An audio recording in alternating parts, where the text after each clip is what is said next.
누가가 사도행전을 기록한 목적은 교회가 어떻게 해서 예루살렘과 온 유대와 사마리아와 땅끝까지 확장되었는지를 소개하기 위해서가 아닙니다. 누가는 사도행전을 통해서 기독교란 무엇이며 또 교회가 무엇을 해야 하고 그리스도인이라고 하는 것이 실제로 무엇을 의미하는지를 진술하고 있습니다.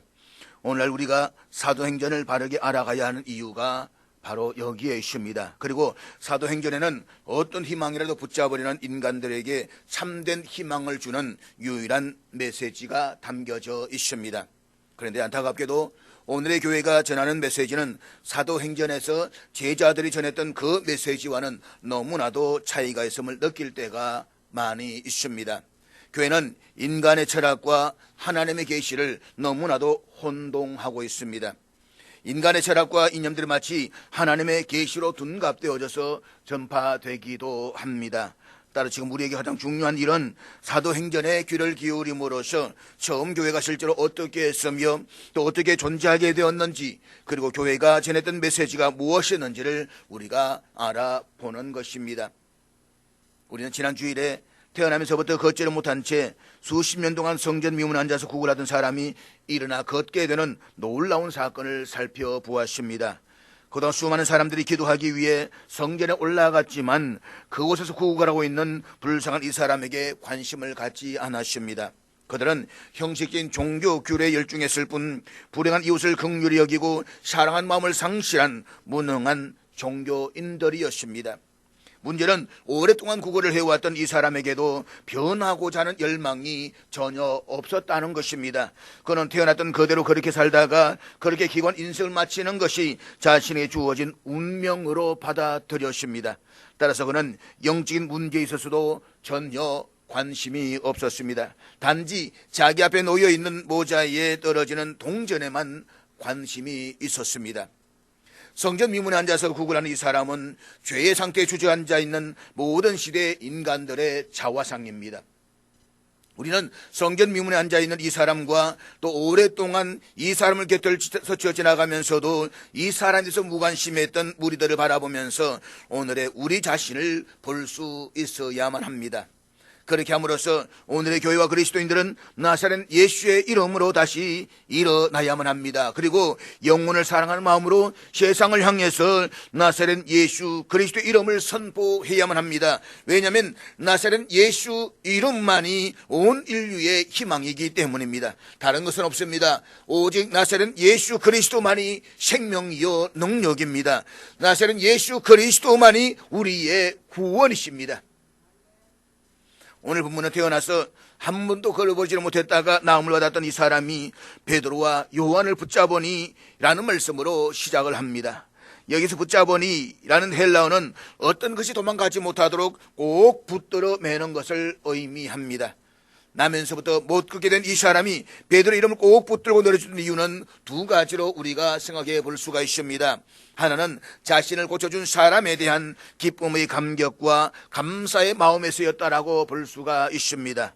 다른 하나는 자신이 고침을 받았지만 완전히 고침을 받았다는 사실이 믿어지지 않아서 베드로의 일행이 떠나가는 것을 두려워했기 때문이다 라고 볼 수가 있습니다. 한번 생각해 보십시오. 40년 동안 걸어보지 못했던 이 사람이 걷기도 하고 뛰기도 한다는 사실이 어디 보통 일이겠습니까? 이 엄청난 사건 앞에서 이 사람은 감사하기도 했겠지만 자신의 했던 일이 쉽게 믿어지지도 않았을 것입니다. 따라서 어쩌면 이 사람에게는 이 두 가지 마음이 함께 있었다라고 보아야 할 것 같습니다. 그런데 오랫동안 걷지를 못하고 구걸하던 사람이 일어나서 베드로와 요한을 꼭 붙들고 늘어지면서 따라하는 이 놀라운 광경을 많은 사람들이 보고 솔로몬 행각이라고 불리는 곳으로 몰려들었다라고 했습니다. 여기 솔로몬 행각은 예루살렘 성전 바깥들 동편에 지붕과 기둥만 있는 기다라는 집처럼 만들어진 곳으로서 여기에서 랍비들은 강론도 하고 각종 집회를 가지기도 했습니다. 예수님께서도 때때로 이곳에서 가르치셨고 초대 성도들도 이곳에서 자주 집회를 가졌습니다. 따라서 군중들이 솔로몬 행각으로 모였다라고 하는 것은 나면서부터 걷지를 못했던 이 거지에게 무슨 일이 일어났는지를 사도들로부터 듣고 싶어 했다는 것입니다. 말하자면 어서 이곳에 와서 우리들에게 그 권능의 비밀에 대해서 밝혀주시오라는 무언으로 사도들을 초청한 것입니다. 그리고 베드로는 이 기회를 놓치지 않고 이 사람이 일어났던 사건을 가지고 무리들에게 메시지를 전했습니다. 이것은 사도행전 2장 14절 이하에 기록된 베드로의 첫 번째 오순절 설교에 이은 두 번째 설교입니다. 우리가 베드로 설교를 통해서 깨닫게 되는 것은 기독교는 하나의 사건이라는 것입니다. 다시 말해서 기독교는 가르침으로만 끝나지 않습니다. 물론 기독교에는 가르침이 있습니다. 설교가 바로 가르침이기 때문입니다. 그렇지만 기독교는 본질적으로 이미 일어난 그 무엇이고 지금 일어나고 있는 그 무엇이며 장차 일어날 그 무엇입니다. 이것이 누가가 사도행전 1장을 시작하면서 밝혔던 복음의 메시지입니다. 누가는 1장 1절에서 데오필로에게 이렇게 말합니다. 각하 예수께서 생하기 시작하셨던 모든 것에 대해서는 이미 말씀을 다 드렸습니다. 이제는 그분이 계속하시는 일, 그분이 앞으로 하실 일을 말씀드리겠습니다. 사랑하는 여러분, 기독교가 세상의 수많은 종교들과 확연하게 구별되는 것은 바로 이것입니다. 세상의 종교들은 가르침에 불과합니다. 이들은 어떻게 살아야 하는가에 대한 가르침이며 종교의 형태를 띤 철학일 뿐입니다. 그러나 기독교는 역사적 사건입니다. 기독교는 1차적으로 일어난 일입니다. 그리고 그 일한 일을 설명해 주는 가르침입니다. 성경이 이 사실을 보여주고 있습니다. 특별히 구약 성경은 1차적으로 일어났던 역사책입니다. 구약 성경은 역사 속에서 일어났던 일들을 말해주고 있습니다. 그리고 그 이런 사건들 속에서 임하신 하나님의 계시와 역사를 담고 있습니다. 그런데 문제는 오늘의 많은 교회와 그리스도인들이 기독교를 윤리적인 가르침이나 일종의 종교적 가르침으로 깎아내리려고 한다라고 하는 것입니다. 바꿔 말하면 기독교를 유교나 불교와 같이 세상 다른 종교들의 위대한 가르침 가운데 하나점으로 여기고 있다는 것입니다. 그래서 어떤 사람들은 순전히 지적인 가르침에 지대한 관심을 갖습니다. 그런가 하면 도덕적인 가르침에 관심을 갖기도 합니다. 그러나 그것은 기독교가 아닙니다. 기독교는 일종의 사상이나 철학이 아닙니다. 제가 조직신학자인데 조직신학하는 궁극적인 목적은 기독교의 신학에서 인간의 철학과 사상을 제거하는 것입니다. 왜냐하면 철학과 사상이 기독교에서 가장 큰 적이기 때문입니다. 잊지 마십시오. 기독교는 일어난 그 무엇이며 또 우리 앞에 나타나는 그 무엇이고 우리와 마주하는 그 무엇입니다. 사도행전 2장에서 오순절에 많은 무리들이 모여들었고 오늘의 본문에서 많은 사람들이 모여들은 것도 바로 기적의 사건, 곧 놀라운 그 사건 때문이었습니다. 보십시오. 베드로의 일행을 붙들고 늘어지면서 졸졸 따라하는 이 사람은 본래 성전 미문에 앉아서 국을 하던 사람이었습니다. 이 사람이 하루 이틀을 미문에 앉아서 국을 했던 것이 아닙니다. 그는 수십 년 동안 매일 성전 미문에 앉아서 구걸을 했습니다. 그랬던 그 사람이 일어나 걷기도 하고 뛰기도 하면서 베드로와 요한을 꼭 붙들고 따라다니고 있습니다. 이 광경을 주시하던 무리들이 심히 기이 여기며 놀랐다라고 했습니다. 놀랄 수밖에요. 그런데 이 놀라움은 11절에서도 반복됩니다. 모든 백성이 크게 놀라며 달려나아가 이와 같은 모습은 2장에서도 보여주고 있습니다. 오순절에 성령의 충만을 받았던 제자들이 각기 다른 방으로 말하는 모습을 보고 예루살렘에 와 있는 많은 사람들이 다 놀라 신기하게 여겨 이르되 다 놀라며 당황하여서 이르되 이 어찌된 일이냐 라고 했습니다. 이것이 기독교입니다. 기독교는 이렇게 시작되었고 이란 그 무엇이었습니다. 그렇다면 사랑하는 여러분, 이 시간 여러분에게 묻겠습니다. 여러분에게는 기독교가 하나의 놀라운 사건으로 다가온 적이 있습니까? 그렇지 않다면 죄송하지만 여러분은 기독교를 전혀 모르는 것입니다. 한 사람이 진정한 그리스도인이 되는 것은 하나의 사건, 곧 자신의 마음을 흔들어 놓는 설명할 수 없는 그 무엇을 대면할 때입니다. 그리스도를 대적하고 교회를 멀리하던 사람이 어느 날 그리스도를 따른 그리스도인이 되어서 모든 삶이 변한 사실은 참으로 엄청난 사건입니다. 그리고 그와 같은 그리스도인들이 모인 공동체가 바로 교회입니다. 그러므로 교회는 수많은 시대를 당혹스럽게 했던 사건입니다. 사랑하는 여러분, 기독교 역사에서 교회는 꺼림없는 박해와 어려움을 당해왔습니다. 마귀와 어둠의 권세 사로잡힌 세상 사람들은 교회를 흔적조차 없애려고 했습니다. 그에 불과 교회는 꿋꿋하게 성장해 왔습니다. 다른 많은 조직들은 나타났다가 사라졌지만 교회는 여전히 계속되고 있습니다. 그 이유가 무엇입니까? 교회가 그토록 수많은 어두움 세력들로부터 공격과 핍박을 받았음에도 불구하고 여전히 존재하는 이유가 무엇입니까? 잊지 마십시오. 기독교의 신앙은 인간의 삶을 완전히 변화시키는 그 무엇입니다. 기독교의 신앙은 사건의 연속입니다. 기독교의 신앙은 성도를 낳습니다. 여러분이 사도행전을 읽고 그 후에 교회 역사를 읽어보시면 이 사실을 확인하게 될 것입니다. 그리스도인들에게는 분명히 무엇인가가 있었습니다. 그러나 아무도 그것을 이해하지 못했을 뿐만 아니라 막을 수도 없었습니다. 참혹하기 이를 데 없는 혹독한 박해 때문에 교회는 계속해서 지하로 피할 수밖에 없었지만 그래도 교회는 계속되었습니다. 사람들이 그리스도를 붙잡아서 감옥에 가두고 재산을 빼앗고 정당한 재판도 없이 무자비하게 죽이기도 했지만 우리가 알듯이 순교자들의 피는 교회의 거룩한 씨가 되었습니다.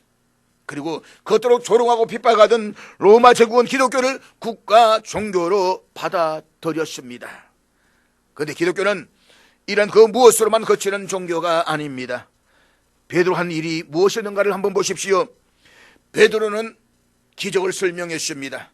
그는 이러한 사건을 다루면서 그것의 의미를 설명했습니다. 그것이 오늘 본문에서 보게 되는 베드로의 두 번째 설교입니다. 지금 베드로는 자신을 몰려드는 군중들을 간파했습니다. 그것은 군중들이 자신과 요한을 기적을 행하는 사람으로 여기고 있다는 것입니다. 사실 고대 세계에는 이런 사람들이 있었습니다. 출애굽기에서 애굽의 마술사들이나 사도행전 13장에서 누가 언급하고 있는 바 예수와 같은 사람들입니다. 이들에게는 진귀한 능력이 있었고 그 능력으로 사람의 병을 치료하거나 그들에 내려진 저주를 쫓아버릴 수가 있었습니다. 이런 일은 오늘 우리들 주위에서도 간혹 일어나고 있는 일이기도 합니다. 그래서 그들은 많은 사람들 하여금 자신을 따르게 합니다. 그리고 그들은 스스로 하나님의 자리에까지 높아지려고 합니다. 그러나 이것은 기독교가 아닙니다. 기독교는 결코 이런 일을 하지 않을 뿐만 아니라 그렇게 가르치지도 않습니다. 베드로 보십시오. 베드로는 수많은 군중들이 자신들에게 몰려드는 이유를 알았습니다. 그의 말 한마디에 자신들은 군중들로부터 신적 존재로 높임을 받을 수 있는 위대한 순간이기도 했습니다. 그렇지만 그는 군중들 향해서 이렇게 말하는데 본문 12절 말씀을 다 같이 보도록 하겠습니다.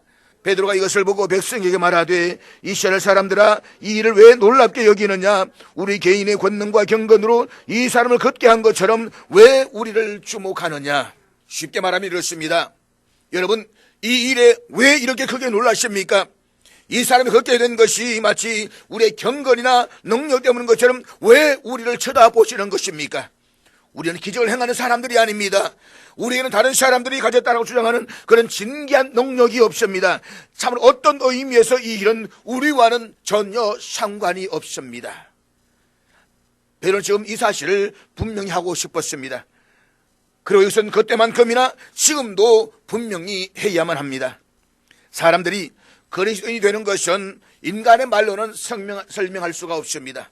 그런데 간혹 보면 누가 누구를 회심시켰다라는 식으로 말을 합니다. 그러나 어느 누구도 다른 사람을 그리스도인으로 만들 수는 없습니다.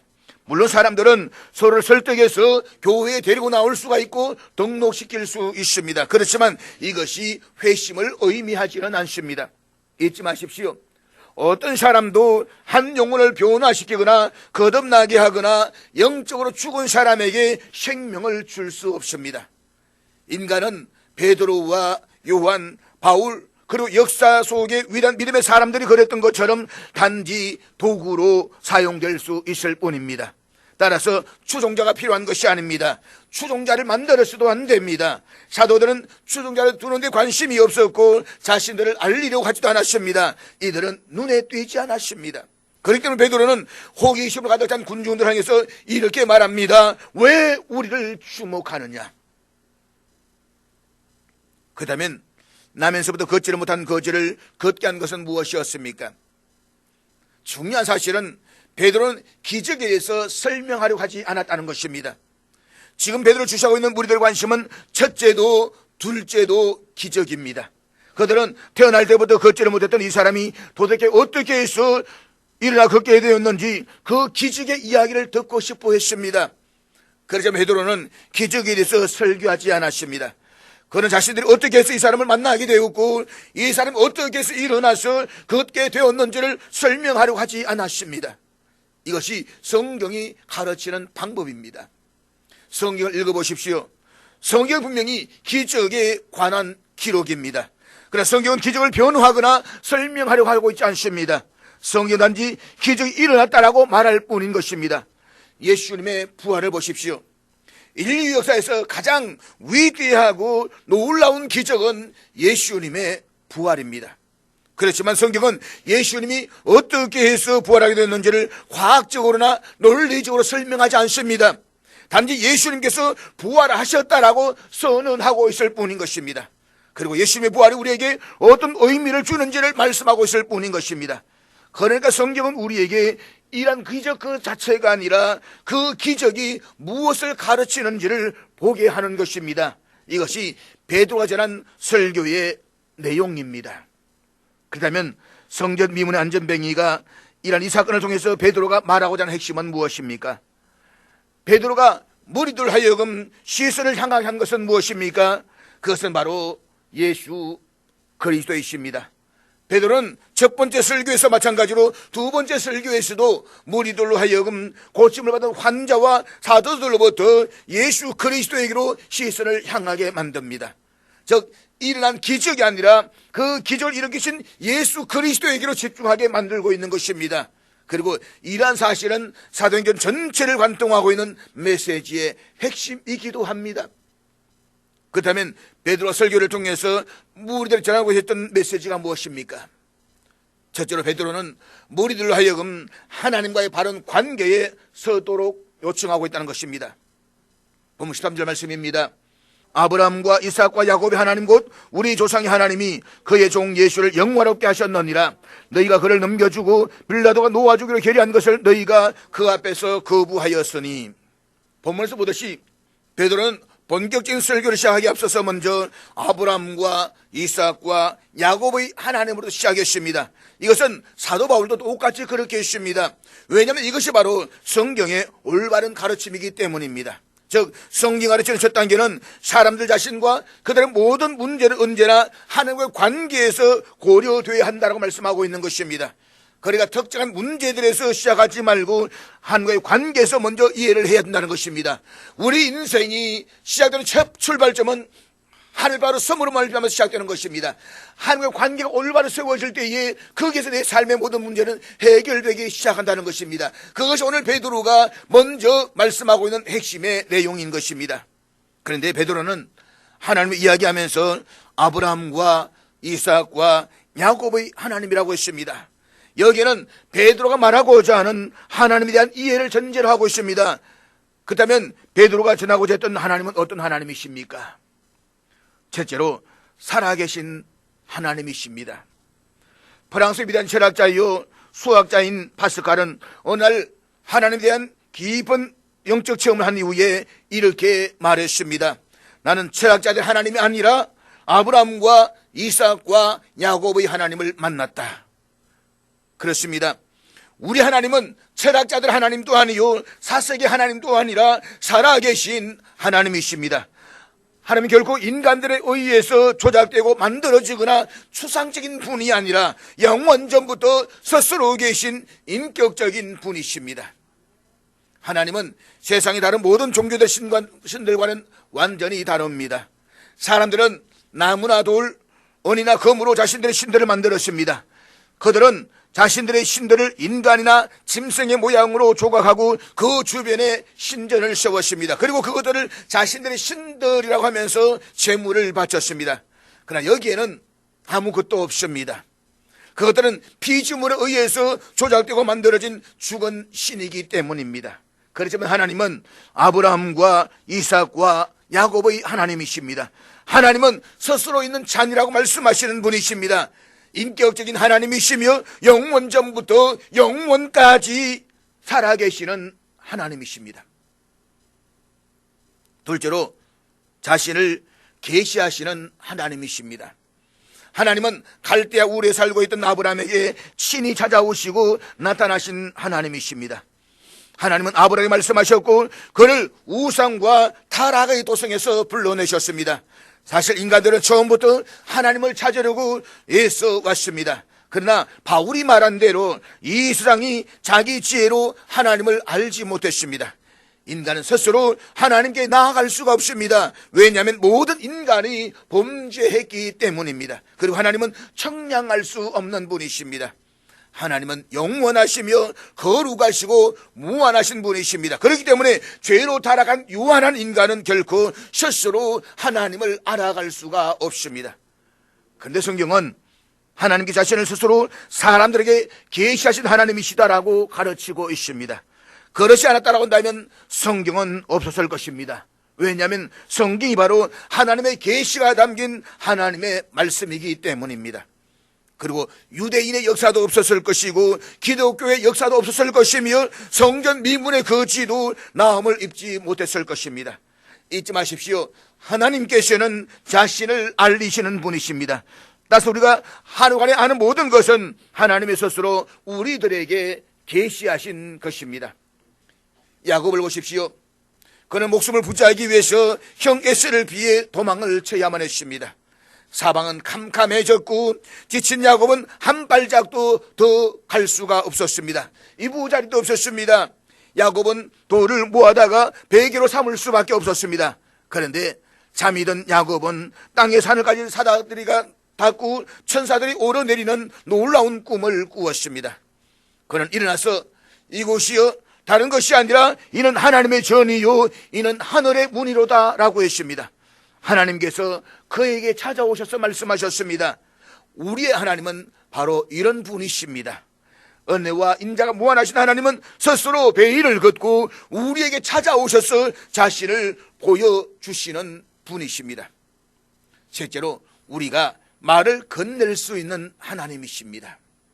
성경에 아브라함과 이삭과 야곱의 이야기를 읽어보십시오.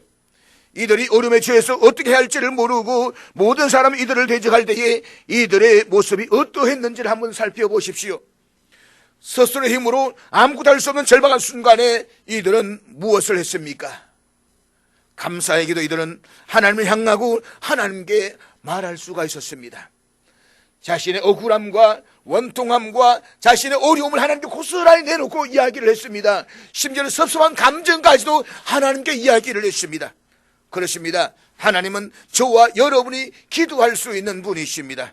저와 여러분 하나님과 사귀며 교제할 수가 있습니다. 하나님께 이야기할 수가 있습니다. 답답하십니까? 억울하십니까? 하나님께 말씀하십시오. 다 드러내놓고 이야기를 하십시오. 하나님께 귀를 기울일 수가 있습니다. 아브라함과 이삭과 야곱의 하나님께 말입니다. 넷째로 이 세상의 상태에 관심이 지극하신 하나님이십니다. 하나님은 너무나 높고 위대하신 분이십니다. 그렇지만 놀랍게도 그 하나님은 우리와는 전혀 무관심하신 분이 아니라 이 세상의 상태에 관심이 지극한 분이십니다. 인간 어리석어서 하나님을 거역하고 혼란을 자초했지만 성경은 하나님이 세상에 관심을 갖고 계시며 세상에 대해서 무엇인가를 하시려고 결정하셨다는 것을 가르치고 있습니다. 그렇습니다. 하나님은 인류를 향한 큰 계획과 목적을 갖고 계십니다. 하나님은 마귀가 승리하도록 가만히 놔두질 아니하실 것입니다. 하나님께는 계획이 있습니다. 하나님은 당신의 영원한 계획을 가지고 세상과 세상의 일에 뛰어드십니다. 높고 높은 곳에 계시는 하나님께서 친히 이 땅에 내려오셨습니다. 그리고 하나님은 인간과의 약속 곧 언약을 맺으셨습니다. 하나님은 아브라함과 언약을 맺으셨습니다. 하나님은 아브라함을 찾아오셔서 땅의 모든 족속이 너로 말미암아 복을 얻을 것이라고 말씀을 하셨습니다. 하나님 이 언약의 약속을 이삭에게 그 다음은 야곱에게 하셨습니다.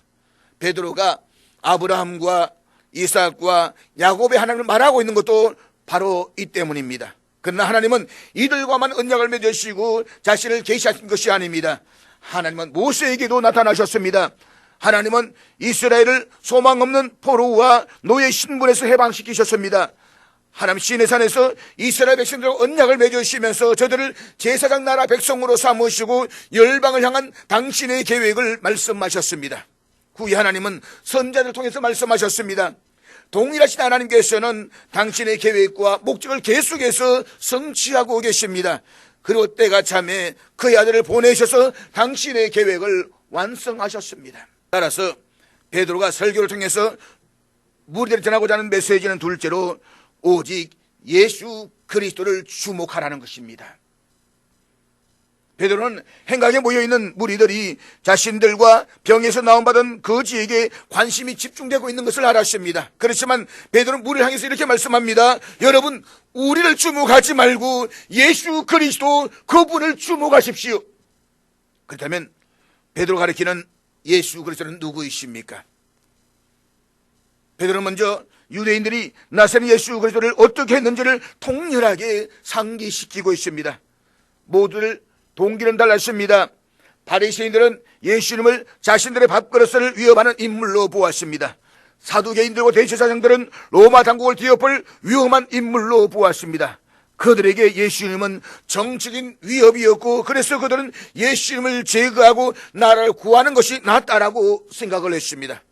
그런가 하면 군중들은 예루살렘의 권력자들이 짜놓았던 거짓된 선동에 적극적으로 동참했습니다.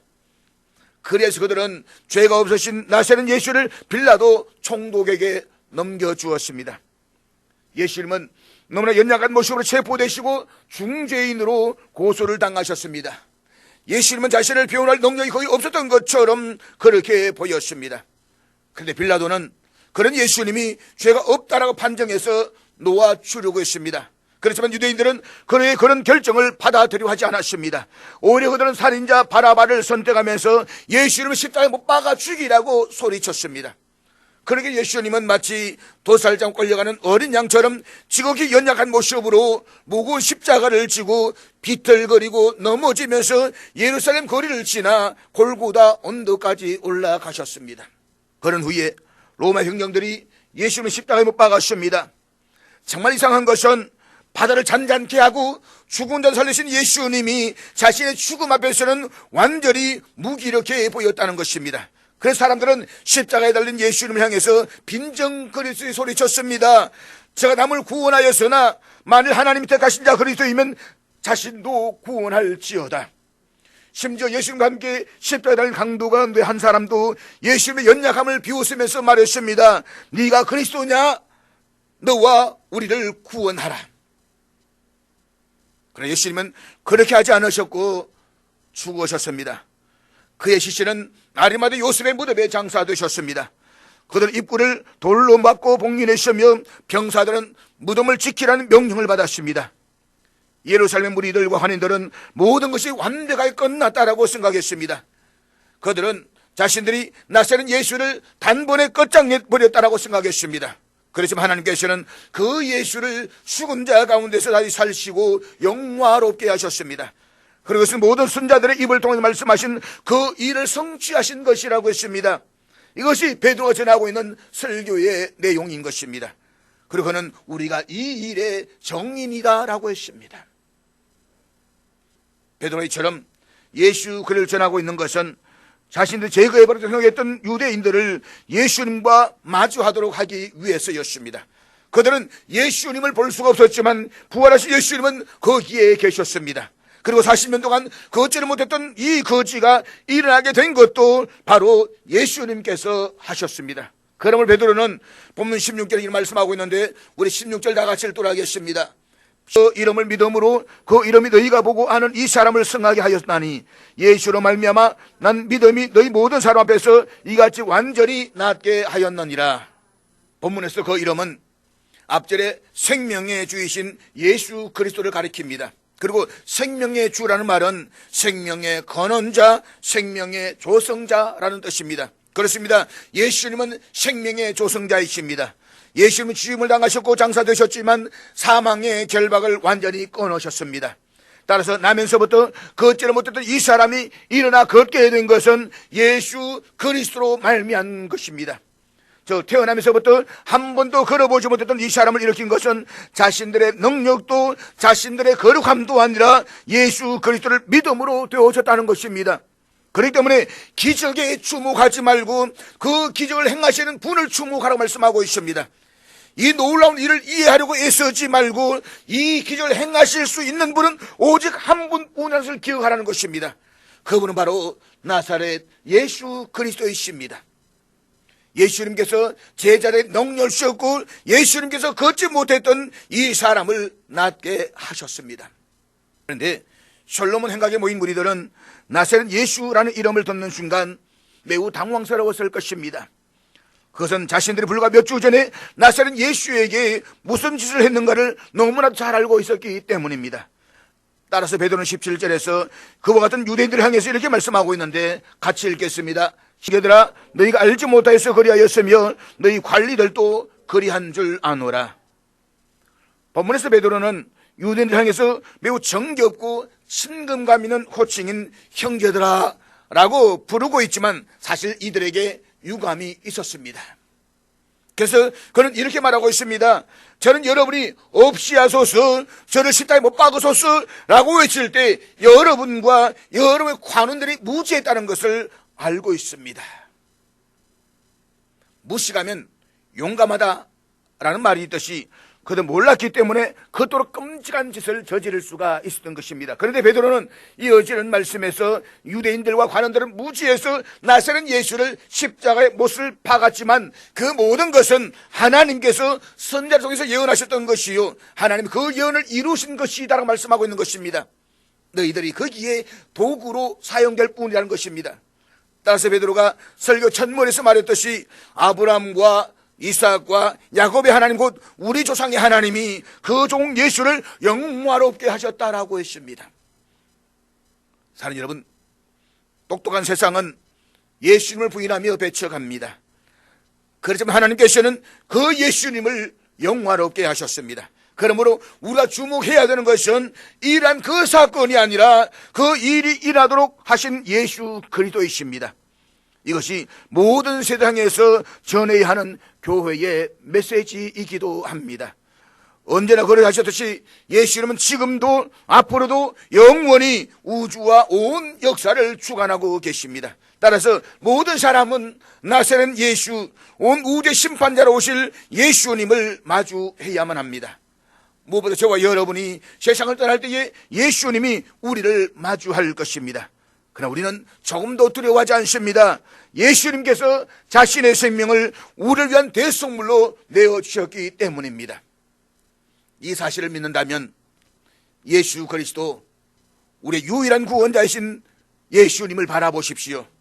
우리가 예수님을 섬기며 믿음의 여정을 걸어갈 때에 기쁘고 좋은 일만 만나는 것이 아닙니다. 마치 예수님의 제자들과 초대교회 그리스도인들처럼 슬프고 무섭고 고통스러운 일도 당하게 될 것입니다. 그러나 그럴 때에라도 믿음의 주요 우리를 온전하게 하시는 이인 예수 그리스도를 바라보십시오. 그리하여서 주께서 우리가 맡기신 사명과 본분을 충성되게 끝까지 잘 감당하시기를 주의 이름으로 축복합니다.